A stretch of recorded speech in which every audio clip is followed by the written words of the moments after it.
habis ada SK ada pelantikan, habis ada pelantikan ada formasi, habis ada formasi nggak tahu kapan gajinya. Ini apa perencanaan kita semacam ini? Apa yang terjadi sebetulnya dengan negeri kita ini? Kenapa persoalan-persoalan teknis seperti ini harus dilakukan oleh aparatur birokrasi negara kita yang puluhan tahun? Kita sudah merdeka berapapun tahun, masih begini saja birokrasi kita.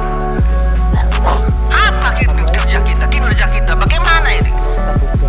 Mohon maaf saya bicara, ini masalah menyangkut kemanusiaan.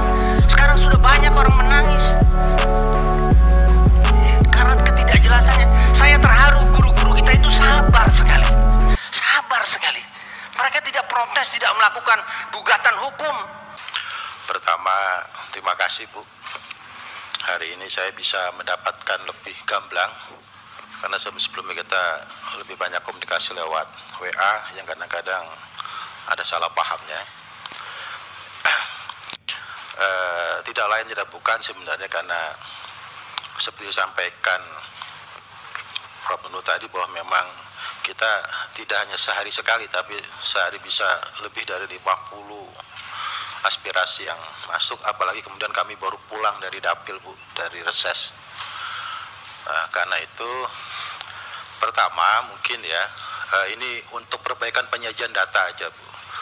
Kita dulu setelah statement 1 juta itu kan muncul yang namanya kuota. Nah ini kuota belum ada nih ya, kuota per daerah itu kan dimunculkan, misalnya Brebes, Jepara, Jember, Surabaya itu ada. Nah, ini data kuota ini belum ada, biar pembanding Bu nanti. Nah, kenapa saya masuk di kuota? Karena itulah yang menjadi dasar harapan dari teman-teman di daerah yang kemudian berharap formasinya disesuaikan dengan kuota, kan begitu. Kan tidak mungkin juga pemerintah pusat menyampaikan kuota tanpa pertimbangan apapun, pasti berdasarkan data kebutuhan, kan begitu. Nah, jadi saya berharap disandingkan data kuota dengan kemudian informasi. Nah, itu satu. Yang kedua, ini masih problem yang sangat mendasar Bu. Kalau pertanyaannya apa tadi, apakah ada formasi atau tidak, mohon izin dari hasil kami kunspek kunker ke seluruh wilayah Indonesia, saya secara subjektif bisa menyatakan faktornya karena pemerintah daerah. Kenapa kemudian formasi lebih sedikit daripada kuota? Itu karena pemerintah daerah merasa mereka tidak terima uangnya. Itu yang menyebab, bisa jadi mungkin Brebes seperti itu. Khawatir nanti di demo 580 orang, tiba-tiba uangnya tidak ada. Nah, jadi ini problem yang sangat mendasar dan akhirnya mempengaruhi semuanya. Penyerapan dari kuota ke formasi, akhirnya kemudian daerah misalnya kuotanya 1.600, dia hanya menyampaikan formasi 200. Nah, ini karena memang pemerintah daerah merasa tidak punya kemampuan secara fiskal untuk membayar, apalagi kemudian harus ada tunjangan. Nah, walaupun saya tanya ke Bappenas, pernah saya tanya, saya salah satu deputi saya diskusi, memang skemanya lewat DAU, kemudian tunjangan lewat DAK, apa itu ya, saya lupa itu ya. Ya, tapi kemudian kita tanya semua. Terakhir kemarin ke Lampung Bu, di Lampung kemarin terakhir ini masih fresh kita ini, juga merasa uangnya nggak ada untuk membayar. Nah, ini menurut saya problem. Kalau hal ini betul-betul dipastikan uang itu ada, saya yakin kota dengan formasi itu akan sesuai, sehingga kemudian tidak ada lagi yang ketinggalan tadi itu. Jadi harapan Pak Ketua tadi misalnya yang P1 segera diangkat, menurut saya sangat mungkin. Kenapa? Karena kalau kemudian misalnya oversupply, hari ini teman-teman guru P3K yang lulus PG masih dapat jam mengajar, masih kemudian mereka dapat dapat semua. Artinya kan memang tidak kekurangan, tidak oversupply itu, tapi mereka tetap bekerja.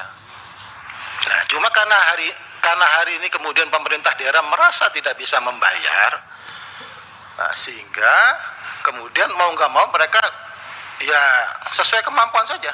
Kayak dapil saya misalnya dari 1.162 yang lolos PG sudah ditetapkan, hari ini ditetapkan, mereka mengajukan formasi hanya 280 sekian.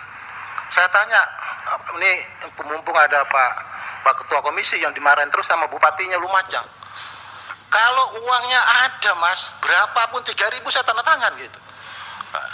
Jadi problemnya di sini Bu. Gitu. Jadi saya yakin, saya terima kasih udah dibuat skenario sedemikian rupa, tapi menurut saya yang harus dijawab paling awal. Kalau itu dijawab, saya yakin problem ketidakseimbangan antara kuota dengan formasi ini bisa diselesaikan. Nah, saya pikir itu sebagai pertanyaan saya yang paling mendasar. Di samping hal-hal yang lain, menurut saya memang yang paling penting tadi itu sebenarnya memang harus kita pastikan orang kalau udah lolos ujian, ya tentu mereka sudah berpikir mereka ditempatkan kan gitu. Ya. Jadi ini menurut saya juga harus diumumkan secara jelas Bu, bahwa misalnya tahun sekian, bulan sekian, segala macam ini harus benar-benar disampaikan. Rencana pemerintah kadang-kadang kami ini, saya pribadi lah, ditanya kira-kira rencananya gimana nih Pak, kapan, bulan apa, tahun berapa, kami kira-kira diangkat nggak, kalau mau diangkat kira-kira nanti tahun berapa. Nah, pertanyaan-pertanyaan itu nggak bisa kami jawab, karena memang tidak ada informasi yang cukup valid yang bisa kami sampaikan kepada publik bahwa memang ini skenario yang sedang dilakukan oleh pemerintah. Nah, saya pikir kami juga tolong dibantu juga dalam hal bagaimana penjadwalan itu betul-betul transparan dan diumumkan secara publik lah Bu. Saya pikir itu bisa kita lakukan lah. Apalagi ini kan tidak hanya kerjaan Kemendikbudristek saja. Ada Kemenpan RB, ada Kementerian Dalam Negeri, ada Kementerian Keuangan dan segala macam itu. Saya pikir kalau semua hal ini bekerja sama dan itu kemudian menjadi umum secara dipublish demikian rupa, ini nanti akan bisa mengurangi sedikit keresahan yang sedang dialami oleh teman-teman kita di KUR honorer. Mereka masih sabar Bu, masih pakai sabar. Cuma ya mereka lagi hopeless lah gitu kan. Kira-kira saya diangkat nggak? Nah, nggak ada yang bisa jawab, termasuk saya. Bisa diangkat nggak? Nggak tahu lah, saya nggak tahu. Tapi dari jawaban yang disampaikan Ibu tadi, ada skenario yang sudah diupayakan untuk bisa merangkum semuanya. Dan ini menurut saya harus dilakukan, karena statement terakhir Bappenas gini Bu ke saya. Waktu saya main ke Bappenas, ke salah satu deputi. Kalaupun toh 1 juta P3K hari ini diangkat, bulan Desember diangkat semua 1 juta, maka per tanggal 1 Januari kita sudah kekurangan 25.000 guru. Nah itu, artinya sebenarnya nggak ada masalah. Nah, cuma tadi itu, yang pertama di hulunya tadi, urusan anggaran ini. Daerah ini kan bupatinya pengen kepilih lagi, kalau nanti dia salah terapi kan juga. Nah, saya pikir itu pimpinan, saya ingin menekankan di hulunya kalau hulunya dijawab dengan benar, insya Allah yang hilirnya itu yang sampai sekarang ada bertingkat-tingkat problemnya akan bisa diselesaikan. Terima kasih. Assalamualaikum warahmatullahi wabarakatuh. Waalaikumsalam. Terima kasih Mas Pur. Pak Kamal, kami silakan. Terima kasih pimpinan. Assalamualaikum warahmatullahi wabarakatuh. Yang saya hormati dari Kementerian Pendidikan, Prof. Nunu dan Pak Tanto beserta jajarannya, saya apresiasi bahwa kita alhamdulillah pada hari ini mendapatkan data yang detail sekali, ya, dan ini membantu kita semua untuk mencari solusi bersama. Namun demikian, saya harus sampaikan di sini Bapak Ibu sekalian bahwa permasalahan kita ini ya sebenarnya tidak perlu terjadi kalau perencanaannya matang.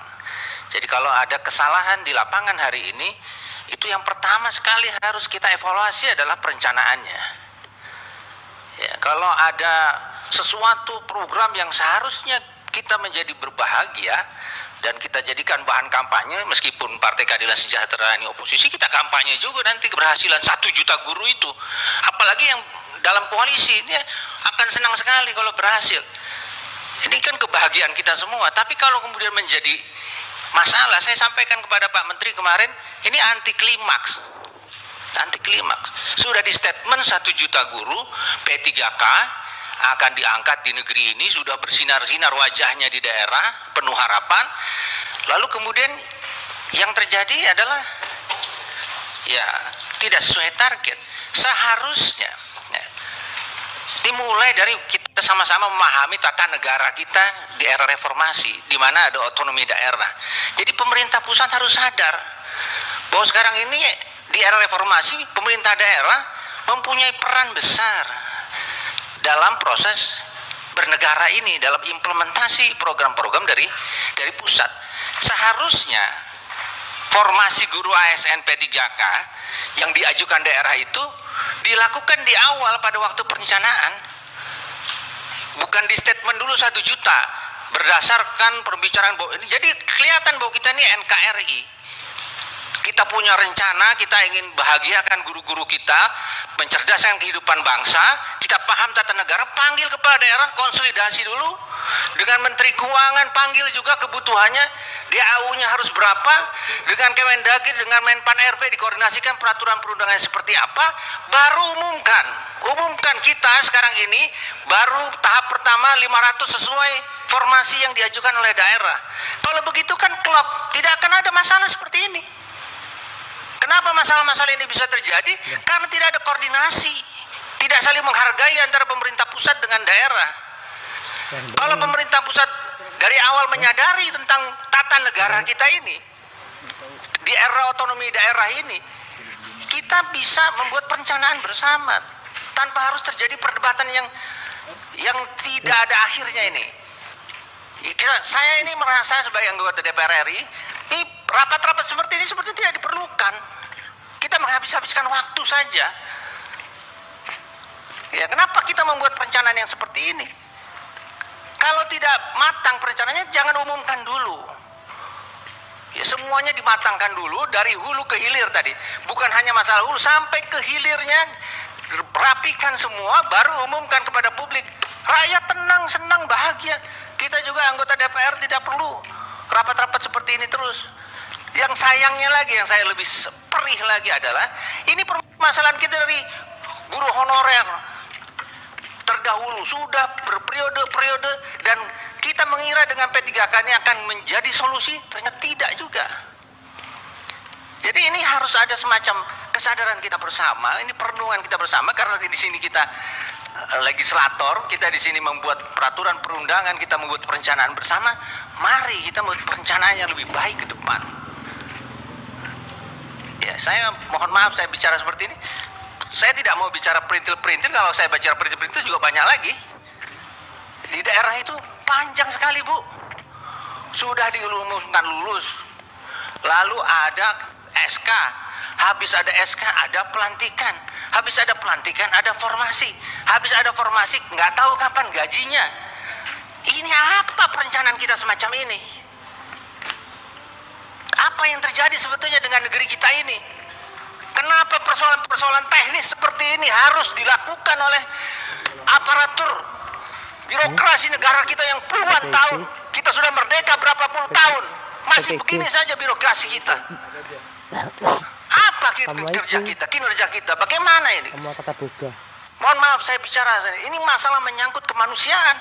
Sekarang sudah banyak orang menangis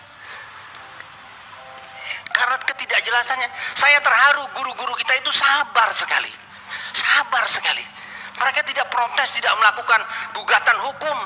Mereka menunggu saja, ya gimana baiknya. Kami nggak apa-apa. Saya dari tempat ke tempat, saya ketemu guru-guru.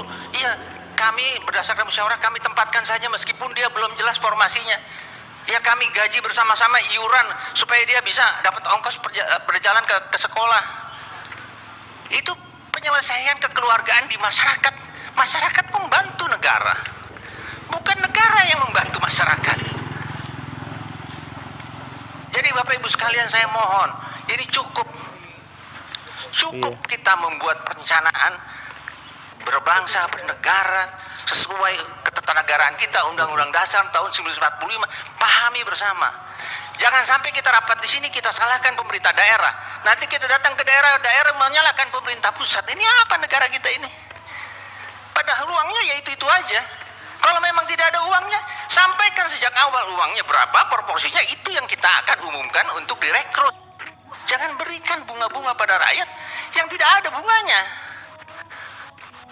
Itu saja sebetulnya Bapak Ibu sekalian persoalan kita. Kalau dari awal ketemu perencanaan yang baik, tidak akan ada masalah. Hal-hal yang sangat terlalu teknis sekali.